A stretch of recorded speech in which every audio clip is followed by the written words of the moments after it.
Welcome to the Dr. Prepper channel. My name is Kay, aka Dr. Prepper. I've been getting a lot of questions about this topic in recent days with everything that's going on. It's actually a subject I go out and teach on a regular basis to first and emergency responders, public officials, frontline personnel, and hospital administrators, and many others. Since this is such a hot topic, I thought I would adapt it a little more and make this video for you. So who is this video for? Well, as the title of the video implies, it's for the average person, us real people.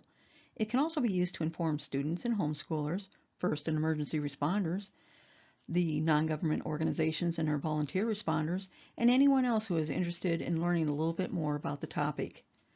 I don't want to make this topic overly complicated. I want to share some basic principles and concepts about radiation, but I want to do it in a way that makes some practical sense to you. I know there'll be the experts out there who will want to demonstrate what they know about the topic and prove their level of expertise through a bunch of technical terms and complicated scientific knowledge. But this video isn't for or about them. It's for you. I simply want to help people develop a basic understanding about the topic that makes most people nervous, because I want you to live confidently as possible with some basic knowledge about radiation. Today, the threat of a radiological or nuclear attack is at the highest level it's been since the Cold War, and with more possibilities. War, cyber attacks, terrorist attacks, strategic targeting, or even a release as a byproduct of war are all very real possibilities, yet the public in general has very little understanding about radiation and the survivability if a radiological incident, accident, or a nuclear attack were to occur. There are also a lot of people who may be well-intended but may not be providing the most accurate or reliable information. There is also a great deal of misinformation and disinformation out there, and unless you understand some basic information about radiation, you will not be able to discern the difference between the good information and the bad. Many of us, especially the baby boomer generation, grew up with the threat of nuclear war. In the most recent years, the threats have been largely focused on terrorists using dirty bombs or radiological exposure devices, cyber attacks, or attacks on nuclear power plants.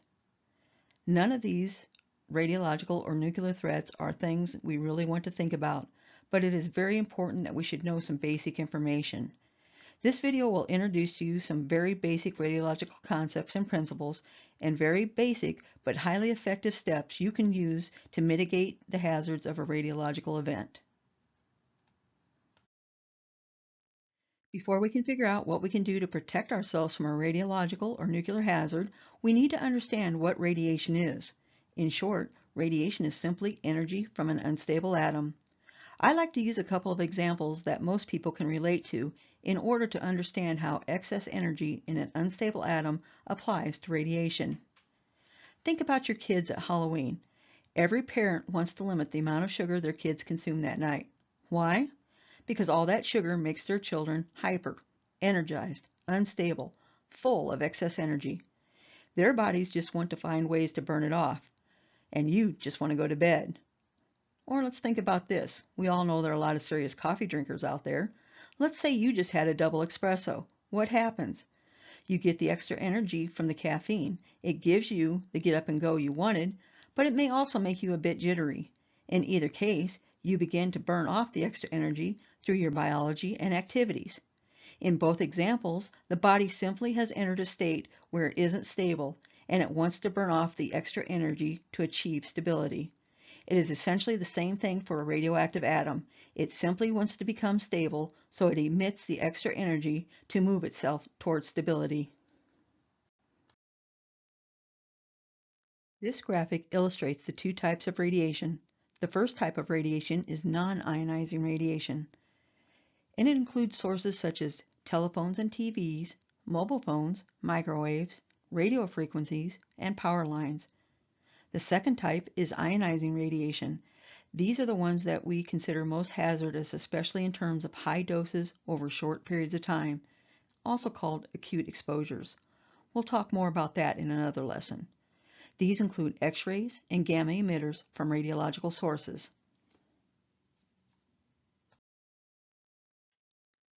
There are four kinds of ionizing radiation. Alpha radiation is a particle considered big, slow, and does not possess much penetrating power. Without assistance, it may only travel an inch or two, but it is a significant internal hazard because once inside the body, it'll camp out in a location and constantly irradiate the cells, tissues, or bones around it. Alpha particles lack the power to penetrate even the outer layers of your dead skin. Beta radiation is also a particle and is about 8,000 times smaller than an alpha particle.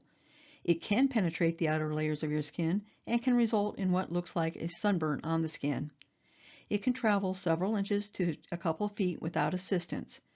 It too is a significant internal hazard because once it comes to rest in the body, like the alpha particle, it will continuously bombard the area with radiation. Gamma radiation is waves. It is highly charged energy photons, about 10,000 times as much energy is found in visible photons, being emitted from unstable nuclei, and can pass easily through many barriers unless there is significant mass or density in the material to block it. Because of the energy, gamma radiation can harm or even alter cells in the body at certain levels. Neutron radiation is also particles. They are the result of fission or fusion processes and would be found in nuclear reactors or as a result of a nuclear explosion. This graphic shows the ability of the four types of ionizing radiation to penetrate common barriers. It takes little shielding to stop alpha particles.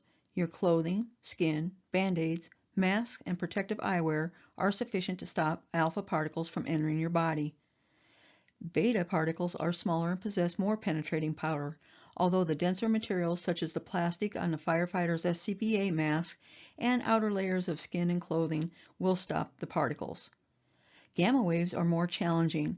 They require much more dense materials to stop them from penetrating and passing through objects or people. That is why you may be covered with a lead blanket while you're getting an X-ray.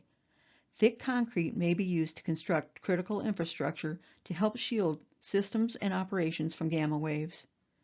Exposure to neutron particles are something that fortunately few people will have experience with. Neutrons easily pass through most materials, but water is generally effective in slowing down the neutrons to contain them within the shielding. Hydrocarbons, like polyethylene and paraffin wax, are also used as shielding materials for neutron radiation. Because neutrons are produced through fission and fusion processes, once they are produced as free neutrons, their lifespan is almost instantaneously ended. Others may be captured in the nuclei of other atoms and will remain radioactive for extended periods of time. That said, the bigger threat following a nuclear explosion will result from the fission materials that were generated during the explosion. The next couple of concepts we need to understand is the differences between exposure and contamination. There is a significant difference between being exposed to something and being contaminated by something. Understanding the differences between exposure and contamination really isn't difficult. We will use a couple of simple examples as the same processes apply to exposure and contamination from radiological materials. If we are out in the sun too long, we may become overexposed and burn. In order to limit our exposure, we can either apply a barrier, such as sunscreen or additional clothing, or move to the protection of some sort of shade. In these examples, we either make use of barriers to protect ourselves, or we move away and use barriers to reduce or limit our exposure to the hazard. On the other hand, when we would come in to eat supper at night, moms and dads everywhere direct everyone to go wash their hands. The process of washing your hands is decontamination. In this example, washing is a process to rid your hands of the contaminants they have picked up throughout the day, or since the last time you washed your hands. Contamination is simply having some unwanted material in a place it isn't wanted. In this case, all the gunk you've picked up on your hands throughout the day is the contamination, and it isn't wanted at the dinner table. In terms of radiation, we want to limit our exposure to the radiation source and prevent ourselves and our stuff from being contaminated by the radiological material. We do this through some very simple yet highly effective protective actions. There are three basic yet highly effective protective actions anyone can use to protect themselves and minimize the effects of radiation. We manage these through time, distance, and shielding, or TDS for short. Limit your time near the source of radiation. The shorter amount of time you are near that source, the better. Next, you'll want to create as much distance as possible between you and the radioactive source. Move away as quickly as possible. And last, keep as much shielding as possible between you and the radioactive source. If you can't cut your time or maximize your distance, use as much shielding as you can and keep it between you and that radioactive source. These protective actions are the foundation for the concept ALRA, which simply means as low as reasonably achievable. Back in 2010, I attended a workshop in Washington, D.C., where we were heavily focused on the threat of a nuclear attack by terrorists and how to save lives in our cities. The diagram on this slide was developed by Lawrence Livermore National Laboratory as a part of the Rad Resilient Cities project for the Center for Biosecurity at the University of Pittsburgh Medical Center.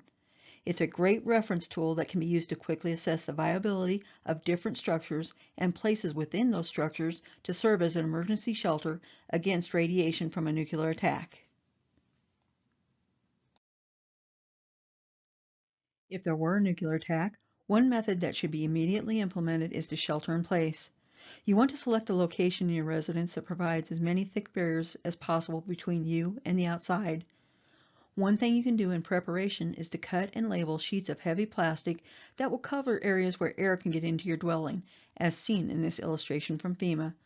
Notice how they don't just stop and tape at the boundary of the window, door, vent, or fan. They go several inches beyond to make a secure barrier. Personally, I prefer a heavier weight mill than the plastic they show here. The heavier the mill, the more resistant it would be to stretching and tearing. Materials that provide the best protection against radioactive fallout, the first and most effective would be lead, followed by steel, concrete, earth, and lastly wood.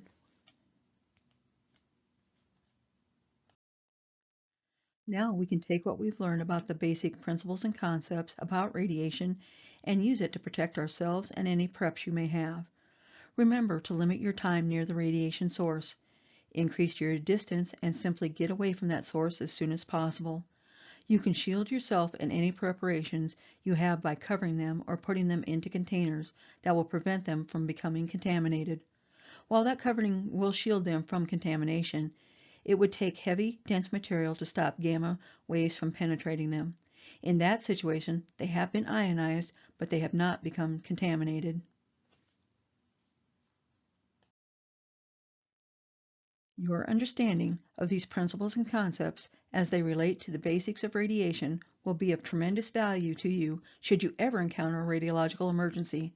I hope you found this information helpful. Thanks for watching.